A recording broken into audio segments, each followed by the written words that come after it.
Hello guys, তো অনেকেই তোমরা ট্রিপল ই ডিপার্টমেন্টটা ঘুরে দেখতে চেয়েছো। তো ভাইয়া অনেক ট্রিপল ই ডিপার্টমেন্টের ভিডিও দেন, ট্রিপল ই ডিপার্টমেন্টে একটু ঘুরে দেখান কীরকম ডিপার্টমেন্ট। ময়মনসিংহ ইঞ্জিনিয়ারিং কলেজের সবচেয়ে পুরানো ডিপার্টমেন্ট হচ্ছে ট্রিপল ই ডিপার্টমেন্ট। তো অনেকেই তোমরা ঘুরে দেখতে চেয়েছো এবং আরেকটা প্রশ্ন করেছো, সেটা হচ্ছে যে কেন ভাইয়া আপনি সিএসসি পাওয়ার সত্ত্বেও সিএসসি নিলেন না, কেন ট্রিপল ই নিলেন। তো আজকেই ট্রিপল ই ডিপার্টমেন্টটা ঘুরবো আর এটার অ্যান্সার দেবো।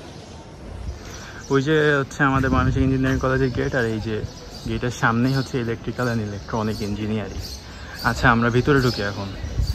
তো ভিতরে ঢুকেই সবচেয়ে ডান পাশে আমরা দেখবো যে বর্তমানে ফার্স্ট ইয়ারের ক্লাস হয় একতলায়, কিন্তু সচরাচর ফার্স্ট ইয়ারের ক্লাস হয় 5 তলায়। আচ্ছা, রুমগুলো একটু দেখে আসি আমরা। যে রুমগুলো এখানে সারিবদ্ধভাবে একটা সিঙ্গেল বেঞ্চ। দেখা যাচ্ছে যে স্কুল কলেজে আমরা 3 জনের বা 4 জনের বেঞ্চে বসেছি, কিন্তু এখানে দেখা যাচ্ছে যে প্রত্যেকটা জনের জন্য একটা সিঙ্গেল বেঞ্চ আর এরকম একটা ইয়া থাকে লেখার জন্য। আচ্ছা, এখানে হচ্ছে বোর্ড, আর এটাই হচ্ছে রুম আর কি। এখানে প্রফেসররা ক্লাস নেয় আর এখানে স্টুডেন্টরা সেই ক্লাস লেকচারগুলো শোনে এবং সেটা নোট করে। আচ্ছা, পরের রুমটাতে যদি আমরা যাই, এখানে পাশে একটা রুম আছে, এটাও মানে ফার্স্ট ইয়ারের ক্লাস হয়। বর্তমানে এখানে এক্সাম হয়েছে, তো এই যেখানে একটা হোয়াইট বোর্ড, এটার অপোজিটে সবাই ক্লাস করে। যেহেতু এখানে এক্সাম হয়েছে সেহেতু এখানে সারিবদ্ধভাবে সুন্দরভাবে লেখা, মানে সাজানো আর কি, এই বোর্ড অনুযায়ী সাজানো না। আচ্ছা, তারপরে আমরা দোতলায় যাই। দোতলায় আছে কনফারেন্স রুম। আচ্ছা, দোতলায় গেলে আমরা দেখব হাতের ডান সাইডে হচ্ছে শিক্ষকদের যে রুমগুলো থাকে, শিক্ষকদের সেই রুম, প্রধান শিক্ষক ডিপার্টমেন্টাল হেডের রুমগুলো এখানে থাকে। এই সাইডে ডিপার্টমেন্টাল হেডের রুম, আর এই সাইডে আছে আমাদের কনফারেন্স রুম। এই কনফারেন্স রুমের কাজ কি, এই যেখানেও দেখা যাচ্ছে শিক্ষকদের রুম আছে বিভিন্ন কনফারেন্স রুমের পাশে। এই যে এটা হচ্ছে আমাদের কনফারেন্স রুম। এই কনফারেন্স রুমে বিভিন্ন কনফারেন্স অ্যাটেন্ড করা হয়। কীরকম, যে আমরা যখন প্রজেক্টরে ক্লাস থাকে বা কোনো প্রেজেন্টেশন থাকে তখন আমাদের এই রুমে মূলত নেওয়া হয়। এছাড়া ওরিয়েন্টেশনের পরে এই রুমেই বসানো হয় ডিপার্টমেন্টাল বিভিন্ন রিভিউ দিতে, স্যাররা বিভিন্ন কথা বলতে এই রুমেই বসানো হয়। আচ্ছা, আমরা উপরতলায় যাই এখন। আচ্ছা, এটা আরেকটা রুম। এই রুমে বিভিন্ন কারুকাজ আছে, যেন এই রুমটা দেখাই। ট্রিপল ই 10 ব্যাচের আপুরা, তারা বিভিন্ন ড্রয়িং করছে, তরঙ্গ, তারপরে ইলেকট্রনিক্স, পাওয়ার।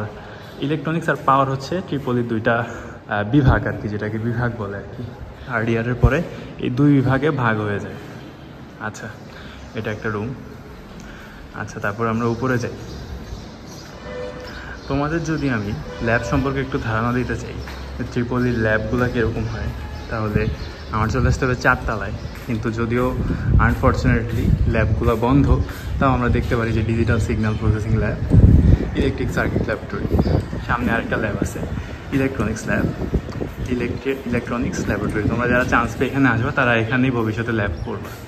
তো এই ল্যাবগুলো সচরাচর বন্ধ থাকে, কারণ এখানে অনেক দামি দামি ইনস্ট্রুমেন্ট থাকে, এই জন্য বন্ধ। যখন ল্যাব করা হয় তখনই এই ল্যাবগুলো খোলা হয়। ল্যাব যখন করব আমি, তখন আমি তোমাদের পূর্ণাঙ্গ ভিডিও দেখাবো যে ল্যাবে কীরকম কাজ করতেছে, কীভাবে কাজ করতেছে, কী কী ইনস্ট্রুমেন্ট আছে। আর নিচতলায় রয়েছে পাওয়ার ল্যাব, সেখানে অনেক বড় বড় ট্রান্সফরমার টাইপের অনেক কিছু আছে। নিচতলা ল্যাবটা যদি কখনো দেখানোর সুযোগ হয় ইনশাল্লাহ দেখাবো। তো হ্যালো, আমি চলে আসছি 5 তলায়। এটা পাশে যে রুমটা, সেটা হচ্ছে আমাদের রুম ছিল। আমরা যখন ফার্স্ট ইয়ারে ছিলাম তখন এই রুমে ক্লাস করতাম। আচ্ছা, তো আমি রুমটা একটু ঘুরে দেখি। তার আগে দেখাতে যাচ্ছি হচ্ছে 5 সেপ্টেম্বর। তো 5 সেপ্টেম্বরের দিনটা তোমাদের অনেকেই জানা, অনেকেরই জানা না। যারা 3 ইডিয়টস দেখেছো তারা হয়তো জানতে পারো যে 5 সেপ্টেম্বর মানেটা কি। ইঞ্জিনিয়ারিং জীবনে একটা স্মরণীয় দিন। যারা 3 ইডিয়টস দেখা উচিত, আমি মনে করি প্রতিটা ইঞ্জিনিয়ারের 3 ইডিয়টস দেখা উচিত। আচ্ছা, যাই হোক, তো এটা হচ্ছে আমাদের রুমটা। আমাদের রুমটা যদি একটু দেখাই, এই যে এটা অবভিয়াসলি আমার ডেকোরেশন করা। এই যে আমার নাম লেখা আছে, 2 জন মিলে আমরা ডেকোরেশন করছি, আমার আইডিয়াটা ছিল এটা। ওকে, তারপরে এই যে ইলেকট্রিক সার্কিট, এখানে দেখা যাচ্ছে থার্মোডাইনামিক্স পড়ানো হয়েছে আজকে। আচ্ছা, যাই হোক, এই যে আমরা 14তম ব্যাচ, এখানে 1, ওখানে 4 লেখা, বিভিন্ন ডিজাইন করা হয়েছে। এই যে এখানে আমার নাম লেখা আছে, আমি যদি দেখাই, এই যে আমার নাম লেখা আছে। আচ্ছা, যাই হোক, তো আসল কথায় আসি।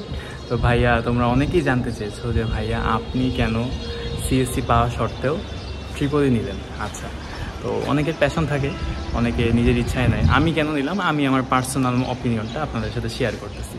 তো দেখা যাচ্ছে যে আমার পজিশনটা বলি, আমার পজিশন ছিল হচ্ছে 216তম। আমি ঢাকা বিশ্ববিদ্যালয়ের প্রযুক্তি ইউনিটে হয়েছি 216তম।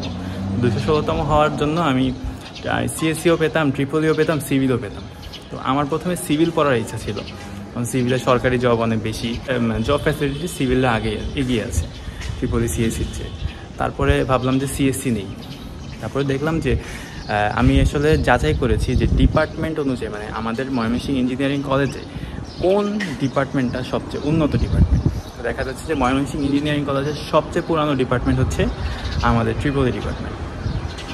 তো ভাবলাম যেহেতু পুরানো ডিপার্টমেন্ট, সেহেতু ল্যাব ফ্যাসিলিটিস, অন্যান্য অ্যালামনাই সব কিছুর দিক দিয়ে এগিয়ে থাকবে। হ্যাঁ, অবভিয়াসলি ময়মনসিংহের ট্রিপল ই ডিপার্টমেন্ট অন্যান্য দিক দিয়ে এগিয়ে আছে।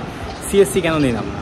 সিএসসির প্রতি আমার কোনো অনীহা নেই, কিন্তু সিএসসি দেখা যাচ্ছে যে সিএসসি পড়তে হলে একটা সাধারণ প্যাশন থাকা লাগে। মানে সিএসসি দেখা যাচ্ছে যে সিএসসি যে বের হয়ে চাকরি এমন কিছু না, একটা পরীক্ষা দিয়ে যে আমি চাকরি পাবো এমন খুব কম। সিএসসি নিজের স্কিল খাটিয়ে তোমার চাকরি পেতে হবে, তুমি কতটুকু জানো সেটার উপর ডিপেন্ড করে তোমার চাকরি পেতে হবে।